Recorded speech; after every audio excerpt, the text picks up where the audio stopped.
Kung bibili ka na rin lang ng second hand, kailangan presentable na siya as brand new na siya, di ba?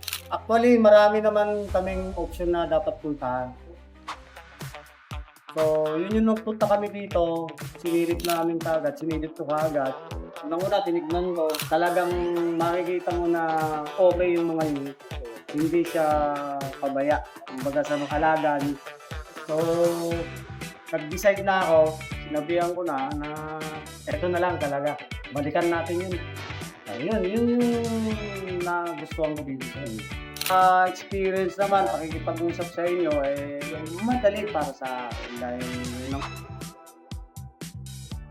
nagbablog din ako sa ka-travel, hindi lang sa kapamilya o kakilala, pwede ko po siyang maintain. Basta second hand o ano pa man dyan, punta lang kayo automat, okay dito. Pagka kayo bumili dito, garantisado at malinis.